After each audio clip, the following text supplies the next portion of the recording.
Welcome to The Favorites, the podcast presented by Bet365. We are part of the Action Network. Today is our NFL Week 5 Sunday recap episode. I am Chad Millman, and I am joined by my BFF, my companion, my compadre, my co-host, professional bettor, Simon Hunter. Hello, Simon. Dude. Hey, Chad, how we doing, brother? Like, my voice is a little scratchy at the end of the day today. A couple of yells, a couple of fumbles where I'm like, come on. But dude, we had a thrilling early window. No joke. Those 3 games we won in that window, which was Indy, Atlanta, and Pittsburgh, all came down to the final couple of minutes. All of them had turnovers, safeties, touchdowns, penalties, all of it that could have hurt us. Instead, they all went our way. I chalk it up to luck and preparation. Simon, we are 3-1 on the day. The Niners being one of our biggest bets of the year later tonight. How you feeling? Feeling pretty good. I'm like the same as you. It feels like we got lucky. Like a lot of the bets definitely broke our way, but whenever you're, the guy you're betting on, like Richardson goes down and we have Minshew come in and we're still able to somehow cover that number, feel pretty lucky. When me and you wouldn't switch out any picks because we wanted to keep Atlanta, and that was a good number, and it landed literally right on 2, which is crazy because it's like Chris was able to cover his 2.5. We were able to cover our 1.5. Chris Raybon. That's always pretty nice. But me and you said before it came on, that Pittsburgh game is like the antithesis of you just play the number, forget all the BS, all the other stuff, everything you're breaking down, all the logic you try to make of this stupid sport we call football. That was just the classic. You take the number, little things have to break our way, and they did. Like that game, we felt dead. I mean, I don't know about you. I felt dead. That whole first half, it was like that offense had nothing. Kenny had nothing. And classic example of momentum. Like they get that block bunt, flip the momentum of the game. Somehow, again, we were down 10-8 with the Ravens had the ball, getting ready to score, at least kick a field goal, and the whole game flips. We get the pick in the end zone, and we end up Pittsburgh outright winning 17-10. So yeah, we're gonna get into that game a little fun. bit deeper. We're gonna get into that game a little bit deeper. Incredible Sunday for Convince Me this morning. If you're not watching our pregame show, what is wrong with you? Catch it at 11 a.m. Eastern on Action's YouTube page or in the Action app. Simon, you nailed your player prop, which was you had Devon Achane anytime touchdown. Stuckey had Bijan anytime touchdown. You had the Texans Falcons under. Raybon had the Baltimore Steelers under. He had Texans plus 2.5. It was awesome. Plus, we did pretty well. We got our foxhole right. We got our big balls right. We got our executive decision right. As a reminder, the Favorites podcast is presented by Bet365. Bet365 doesn't do ordinary. That's why you get more boosts with them than with anyone else. Every day, they power up the odds on hundreds of bets to give you a chance to win more. Bet365 boosts specific markets, your winnings, and even parlays, and they don't stop there. Keep an eye out for their biggest and best odds with the incredible Super Boost. Check out the boosts and see why it's never ordinary at Bet365.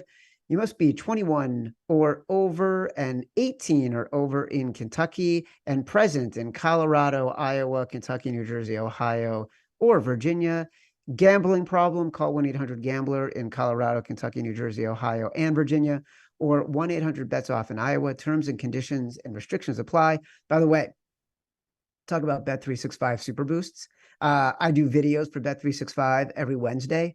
They ask me to run down best bet, same game parlay, money line parlay. My same game parlay has hit for the past 2 weeks. This week it was Lions team total.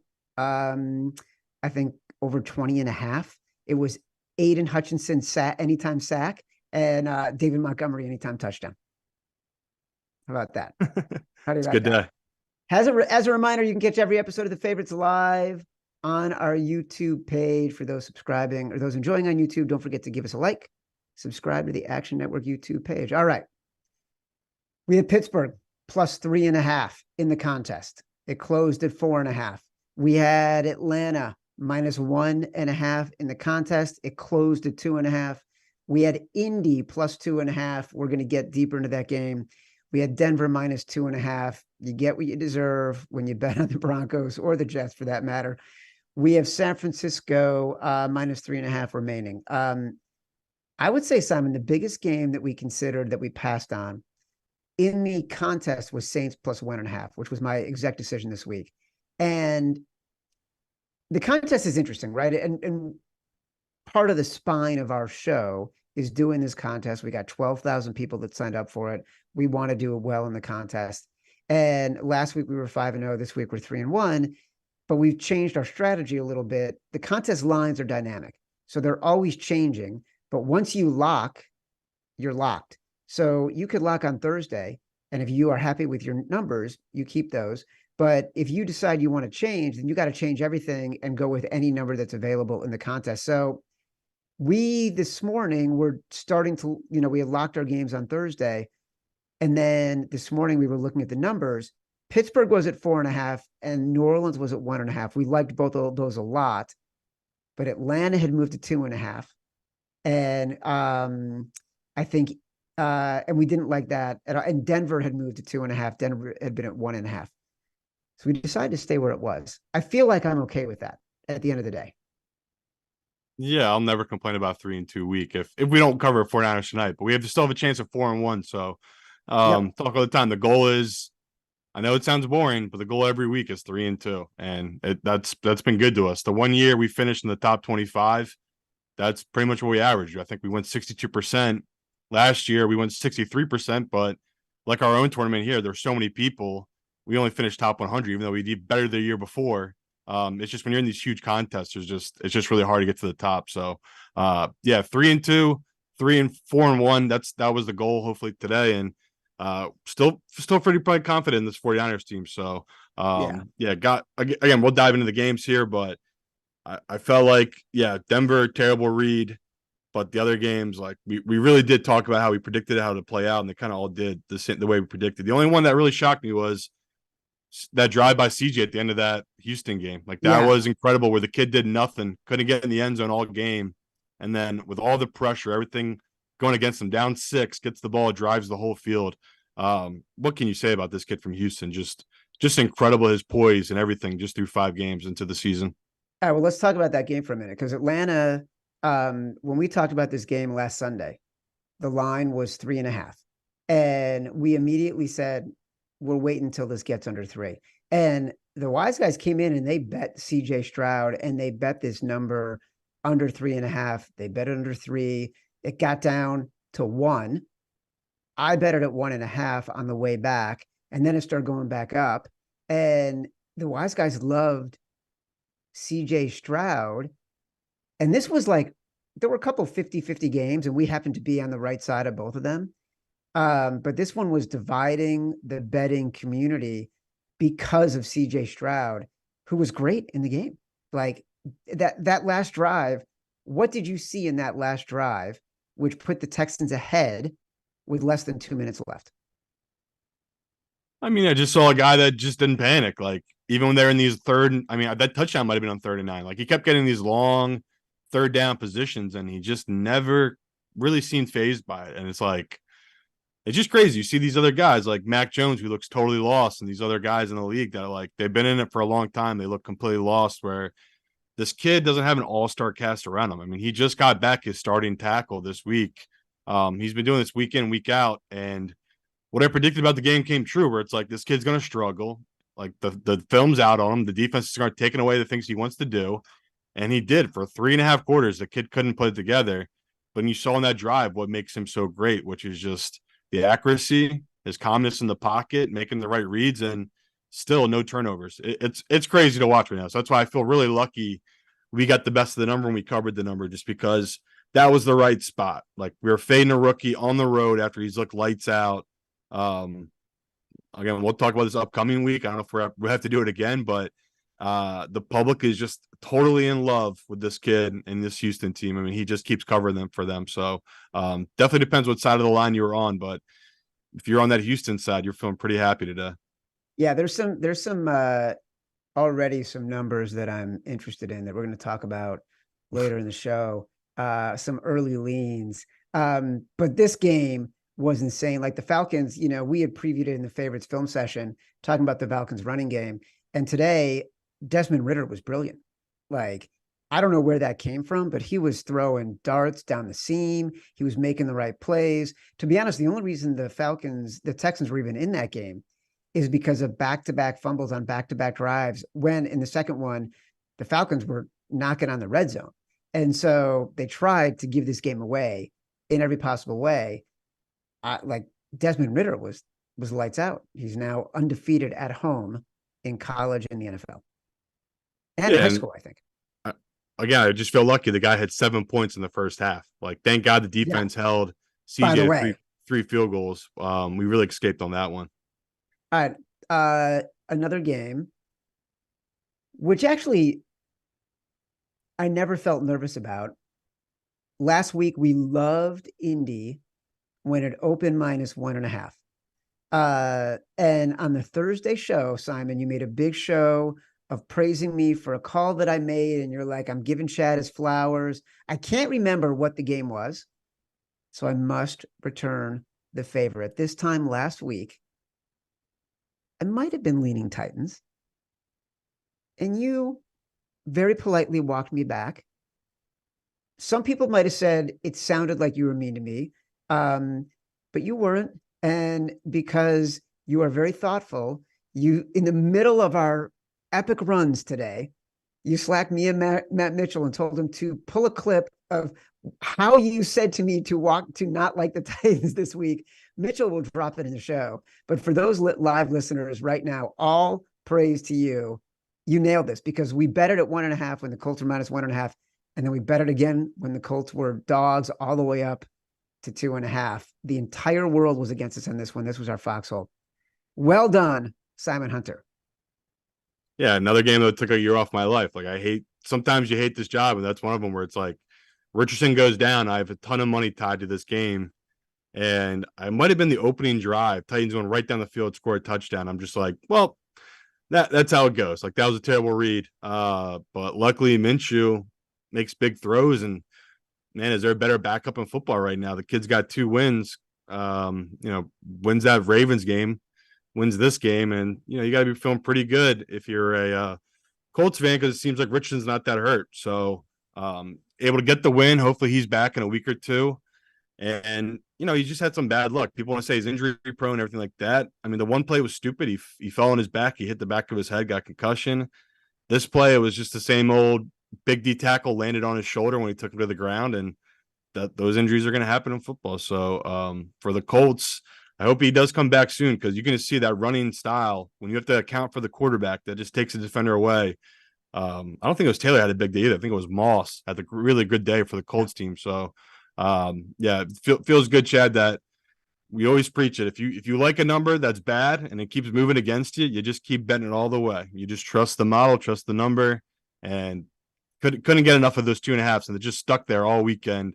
Anyone wanted to, and people came in on that Titans team, and we said it last week, that line just stunk. So feels good to be on the right side of that one. I will tell you, I made a note in my notebook here while I was watching the game of how I felt when Anthony Richardson went out and Gardner Minshew came in. And I wrote, I'm actually not that concerned. I felt like that the Colts were playing really well, and they play with a level of confidence that they haven't played with in the past when Frank Reich was the coach. And Shane Steichen and Gannon too, we've talked about this in Arizona, like those two Philadelphia coordinators, they got their guys playing. And it didn't work out for the Cardinals today. Another game I'm glad we passed on, because I was so tempted each day to bet the Cardinals and just stayed away from it.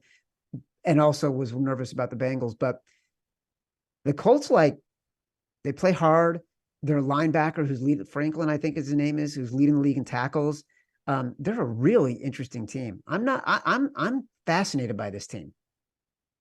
Yeah, they're a fun team, but they're definitely a team that's hard to get a read on. Like, a lot of people say they just can't really get a read on this team. That's why they won in Tennessee. And I totally get that, but I feel like I do have a good read on this team. I kind of get what they're good at, what their strengths are, and what their weaknesses are. And I'm not here to give away all the secrets, but if I come in so hard at someone when they're trying to go the other side, where it's like there's just something fishy about a line, it's usually a little indicator. Again, I don't these Sunday shows is tough because I don't have any data, right? Nothing's running the model. Me and Chad are just coming on here, reacting to a live show, reacting live to the line. So that's why it's like, yeah, I might not have been dead on about my Colts take, whatever I said Sunday night, but I do know by Tuesday I was like, this is a game we're going to be all over. So yeah, that's nice. Where by Thursday show I was like scared because like the line moved totally against us, but totally worked out. We just took the value in. Never a doubt on the +2.5. Well, it was also fun this week because I felt so stupid on Sunday night when I said I was leaning Titans, and you're like, I don't know if you want to do that. And by the end of the week, after you had done Anthony Richardson in the favorites film room and broken him down, and even by Thursday afternoon when we were doing the podcast, and everybody else was on the Titans, you were like, oh, I don't know, I'm getting a little nervous about it. I'm like, you know what? I'm fully convinced the Texans, the Colts are the right side, because you had swayed me so aggressively. I'll ask you one question though. What are they good at? I watched that whole game and I cannot figure out why they keep winning other than they're aggressive. I think Shane Steichen is a really good coach and makes Yeah, as I really said, good calls. great play calling. Like, yeah, that's what it is, right? Yeah, It's really good play calling. And like their situational awareness where he just calls really smart plays on 3rd and 4th. Like, Yep. They just get themselves in short distances. And, I don't know how much they paid Taylor, but if they can make that work, that run scheme with him, Moss, and Richardson when he comes back, that's the thing I like about that team, where it's like we already know the kids are arm talent. It's the running stuff that really brings it up. So the offense changed when Minshew came in. It's even if he's out next week, Richardson, I still wouldn't be terrified. I don't know what the Colts number is right now, but we'll talk about them. They may not be a team I'd be scared off of if it is Minshew. 3 years, $42 million, by the way, is what they paid Jonathan Taylor. So, Damn. But you're right. It's the play calling. And I made a note of that. Like Steichen is a little bit like Mike Vrabel. He makes the interesting, right, risky call at the right time. And because he's so consistent about how he's going to make those calls, and they clearly practice these kinds of things, the team believes it, right? And so they're converting at a higher level on the plays that make the game. If there's 6 or 7 plays in a game, they're converting at a higher level because he's got them in a position to do that. It's interesting. You talk about continuing to bet a game when you believe in the number. I did that with the Colts. I did a lot with the Steelers this week. Bet them at 3.5, bet them at 4, bet them again at 4.5, bet the under. Like initially we were nervous about this game. And then we saw all the numbers that Evan was giving us. Tomlin is an underdog throughout his career. Tomlin is an underdog in this series. The underdog generally in this series. Lamar as a favorite, not being very good, like again and again and again, ended up having, for me, an uncomfortable amount of money on this game. And it was fucking zany. Yeah, it's nice when you can kind of I don't want to call it lazy betting, but it's kind of lazy. Like me and Chad pretty much said it, where it's like, we don't have a choice. We've been betting this exact spot ever since me and Chad started working together. We just always take the dog, especially if it's over 3.5 every time. And people complain about it. They're like, there's more to it. You can't just blindly bet these trends. I hate it too, people. You think I like it when people can just lazily be like, no, you take the dog on the under. It's annoying. I agree. But it wins. And we just keep doing it. You can go through all the previous times these teams have played and what the scores were like. It sounds crazy, but it's just history continually to repeat itself. And that's what we happened in this game. So I had totally given up 10-3. Kenny Pickett could not do a single thing. I was saying what all you guys were saying. I was like, that was such a stupid bet. This offense is broken. This team has no heart. They have no desire. And the magic happened. And it totally flipped. And me and Chad somehow are sitting here on a money line winner on Pittsburgh. And I just can't believe they won 17-10. Football is just really stupid sometimes. And that's why you bet the number, people. Like, we gave you the trends. Everything is there. Next year, if this opportunity pops up again, even if it's the Ravens at 3.5, you already know what me and Chad are going to do. We're going to take the dog in this position. So, love when the numbers hit like that, Chad. I made a note in the middle of this game, two things. One, George Pickens is the only offensive weapon. And then in the last 4 minutes, he made every catch that mattered. And then I wrote, the only way the Steelers cover this game is a big play that gives them a short field. And then fucking chaos. Like they had the blocked punt. There was the safety. Then they had the fumble. The Steelers had the fumble. I think it was on the return kick for the safety. And then the Ravens are driving and they have the miraculous Joey Porter Jr. interception in the end zone. And then Kenny Pickett hits George Pickens for a bomb. Like, are you freaking kidding me that they won this game? That it is somehow, Simon, the Steelers are tied with the Ravens at 3-2 for first place in the AFC North. The Colts are 3-2 and contending in the AFC South. What in the bejesus is happening here? Yeah. And, I have no idea how the rest of the season is going to go, but there's always times where I feel bad for the fan bases. I feel horrible for the Ravens. They're about to be 3-0 in their division, all games won on the road, and it just all fell apart there at the end. Like, you're up 10-8 with the ball in your opponent's red zone. It's just football's so sickening. Like, it's the sickest. That's why we make these bets. Like, yeah, do I feel like an idiot when we're going to talk about Denver? I feel like a fucking idiot. Yeah, that was horrible bet, horrible read. That's life betting bad teams. If I had a model that told me they're going to fumble the ball 3 times, probably would have faded Denver. Probably would have been the right read. So this is life betting bad teams. Like, they're going to do sloppy, shitty stuff. And that Pittsburgh one had all the makings of, I don't know how they're going to get to this number, but they're going to somehow get to it. And that's just a great feeling those numbers work out. All right. So you mentioned Denver. That's the one game that we lost. We had Denver -2.5 in the contest. And I could see why. Like, we were just fading Zach Wilson. I was a little surprised this was your best bet of the day on Convince Me, that you went with this instead of New Orleans or something else. Like, we had talked about New Orleans all week, and like we were so in on New Orleans. And Mac Jones is terrible. We knew that before this game. We knew Matthew Judon was out, and Christian Gonzalez was out. And look, the Broncos, two truly incompetent teams. First half safety for the Jets against the Broncos. Jets couldn't spike the ball for a field goal at the end of the half from inside the Broncos 5. The Denver D gave up a massive touchdown run to Breece Hall. The Jets fumbled 2 punts. On one of them, the Broncos recovered and then fumbled it right back. The Jets throw a pick in the end zone when they could have closed the game out. And then the Broncos fumble for a scoop and score for the Jets to seal it. Like, I'm so glad it's over. Yeah, it sucks. I'll probably bet Denver again next week, but honestly, no regrets. Like, I played the number there. Yeah.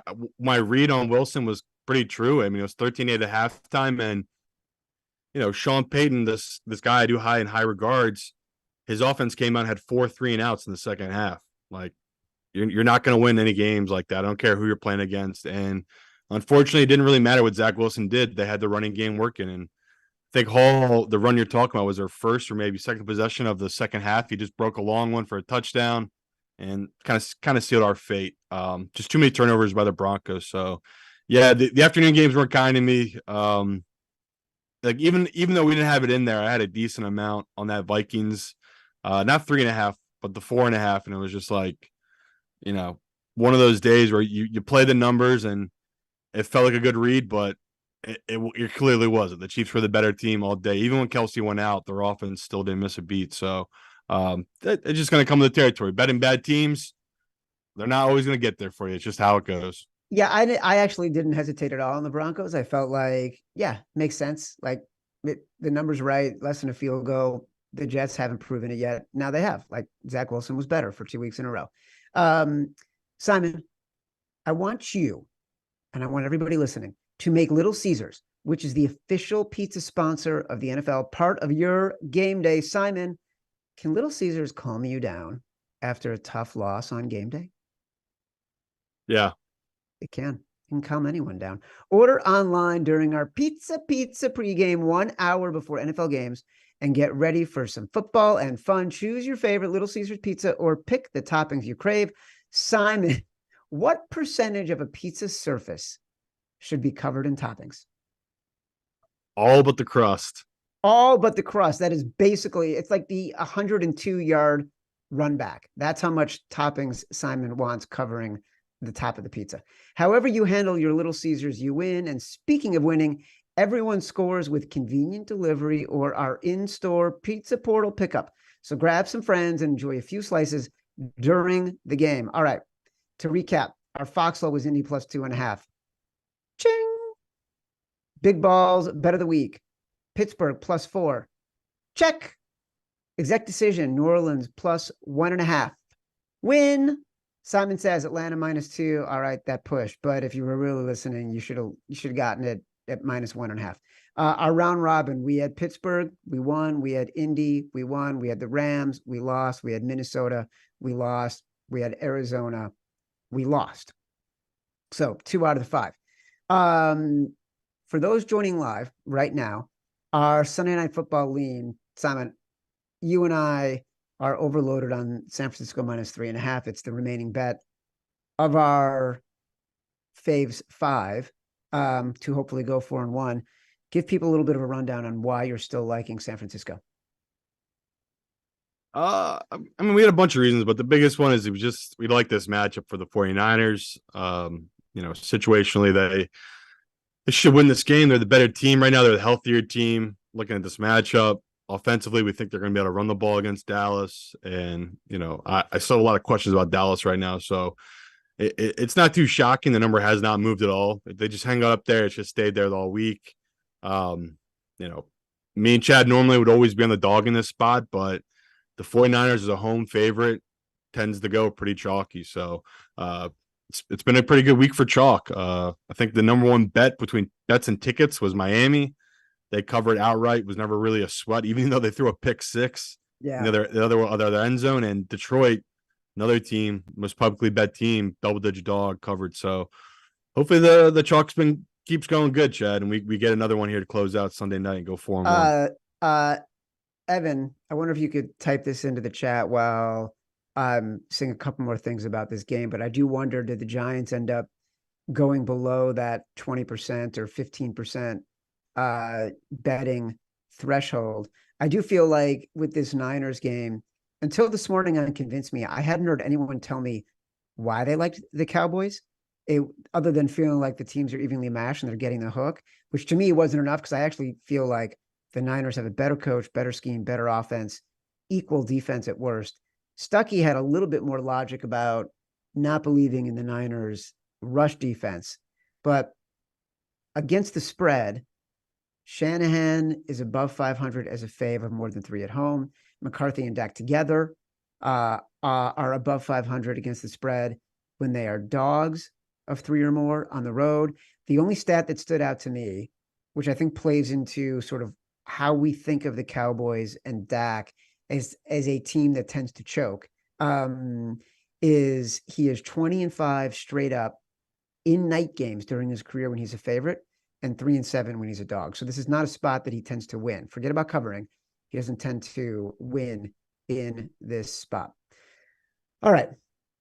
Tomorrow night, we got the Packers visiting the Las Vegas Raiders.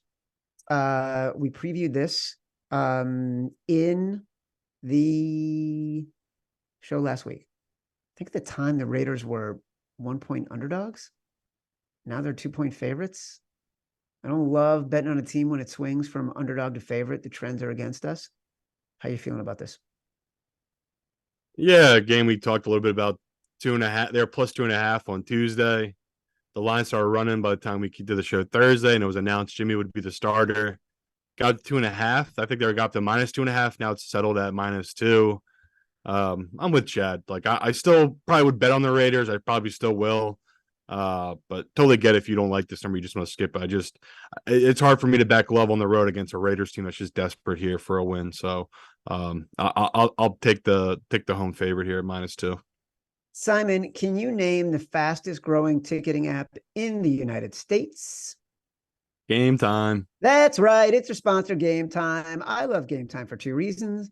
One, they sponsored this show. Thank you very much. But number two, I actually use Game Time to buy tickets. You guys have heard me talk about it so many times, as recently as telling my wife to buy tickets for a Michigan football game through Game Time. It is an amazing product. They've got amazing last minute deals on all sorts of tickets, including pro and college football games. Speaking of which, I'm actually going to open Game Time right now from my house. I'm looking at it. I can see games. Look, I can go see the Jets next week, or I can go see the New York Knicks preseason basketball, less than, $80.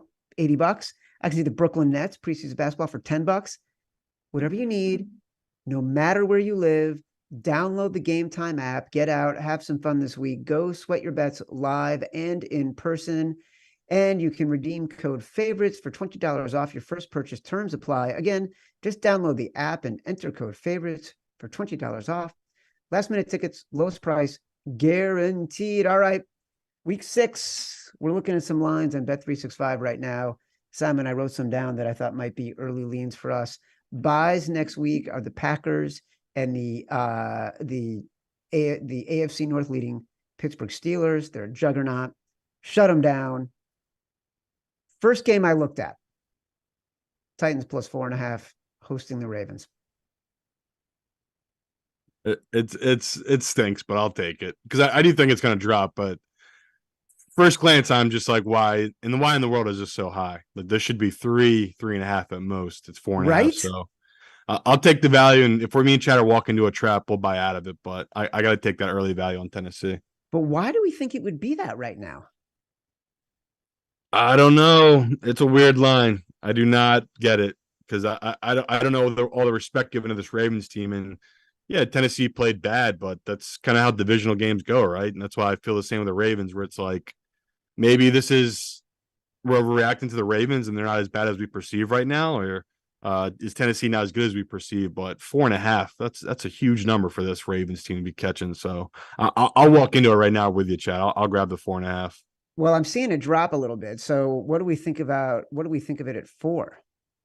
Yeah, still grabbing. Like to me, it should be 3. Like that number makes sense here. So I'm happy it's dropping because at least the smart money's coming in on Tennessee. But like, right, what a weird number to hang by the sports book.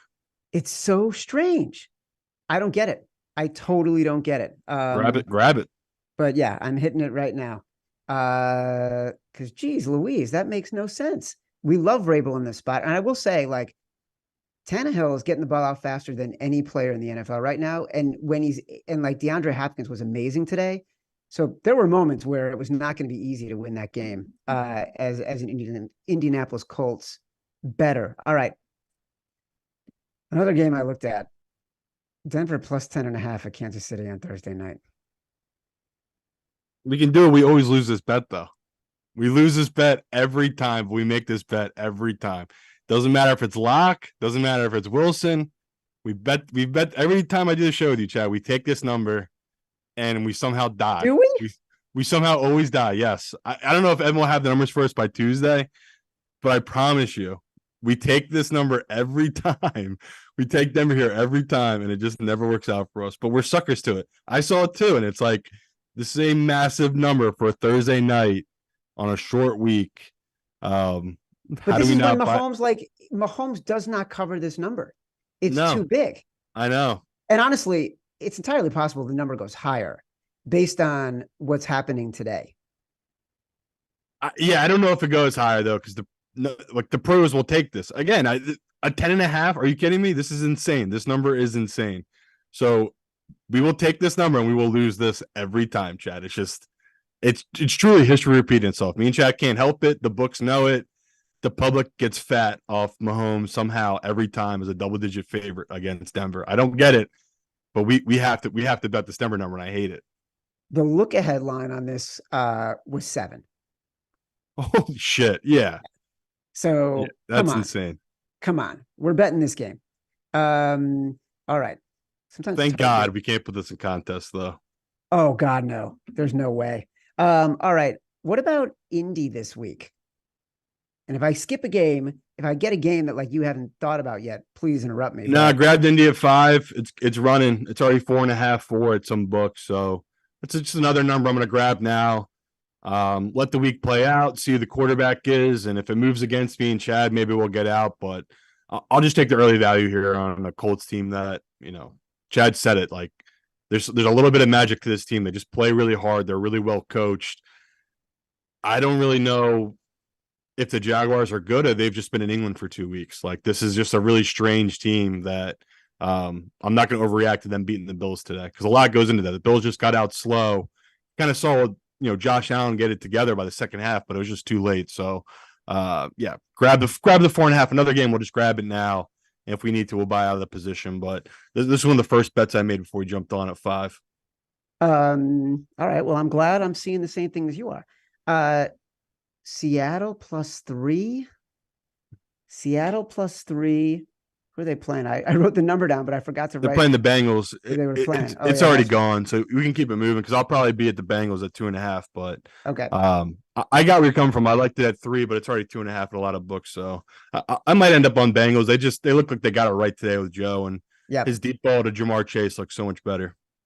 All right, the last one that I was looking at, which made me sick, but I had to think about it for a second.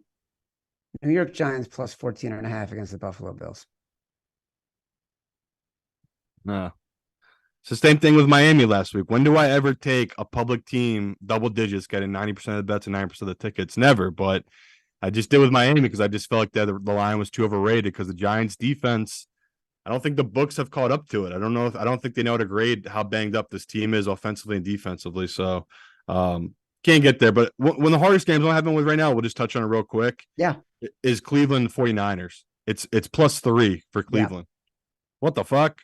Like I automatically I bet the 49ers here just in case they do blow out the Cowboys tonight, and this could easily get up to -4. But another weird number spooks the hell out of me. Just throwing a little bit on the 49ers here in case they do win big tonight. But the strangest number, like the respect they have for Cleveland right now is pretty obvious. Like, yes, they're inviting you to come in right now and take 49ers. So be careful. I know it's a sucker's better now. I'm walking into it. I'm just hoping me and Chad are right about tonight. 49ers win and cover. The number goes up to 4. Then I have good value. But don't be shocked if me and Chad end up on Cleveland next week. It just looks like one of the games that will be an island taking. But this is a stinky number, -3 right now. I'll take a little bit on this 49ers team. It stinks, Simon. I'm telling you right now, it stinks. So what did I miss? Did I miss any of the lines that you might have hit already? No one's going to bet it. The only other bet I made so far is Tampa Bay Bucks. They're +3 right now against the Lions. It's just a fade off the Lions. They're the most hyped team of football right now. I like to fade golf on the road after that kind of win outdoors. I fucking hate it too. I get it. You're just like, why am I doing this right now? You can wait if you want. I'm just grabbing in case the professional money comes in on it. But Tampa, it's a nice home dog spot to fade this Lions team. So it sucks. I hate that we got to do it, but I'm taking the 3 right now, just in case it drops down. No, you're right. I looked at that one and sort of ran over it, and I had ulterior that's hard. motives. I had ulterior motives for it, partially because preview, I'm thinking about something with the Lions for our film session for the favorites, and I'm like, do I want to be talking about a team that I might want to be betting against on that segment? So I was debating, like, where am I going to land? So I wanted to figure that out. I wanted to figure that out first. All right, I think it's going to go up, though. Honestly, I think I'll go 3.5, 4. If you want to wait, but I do want to wait. I mean, I like the Bucks here, and I feel I just want people to understand that's a game we're probably going to be on. Yes, I 100% agree. Totally agree. All right, so just to be clear, we hit the Titans. That was at about 4.5. Actually 4 running. Denver, we hit at +10.5, even though we know we're going to get killed. Just for a little taste. Don't listen. It's Sunday night. Don't overload.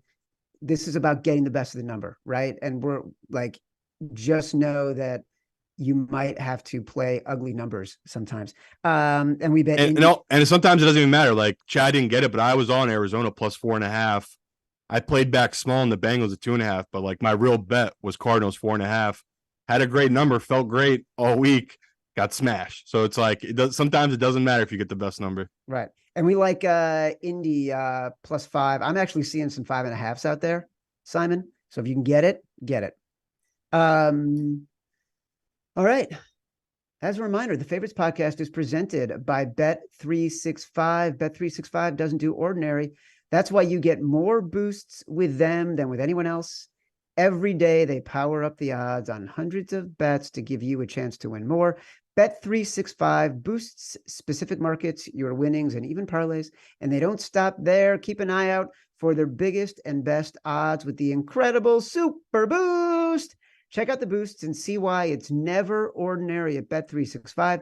Must be 21 and over in states, also 18 and over in Kentucky, and present in Colorado, Iowa, Kentucky, New Jersey, Ohio, or Virginia. Gambling problem? Call 1-800-GAMBLER in Colorado, Kentucky, New Jersey, Ohio, and Virginia, or 1-800-BETS-OFF in Iowa. Terms and conditions and restrictions apply. Catch our next episode live on Tuesday, 1:45 p.m. Eastern on Action Network YouTube channel and on AMP, covering the entire NFL Week 6 board. Download us from Apple Podcasts, from Spotify, wherever you get your podcasts. Rate, review, subscribe, leave us 5 stars, say whatever you want.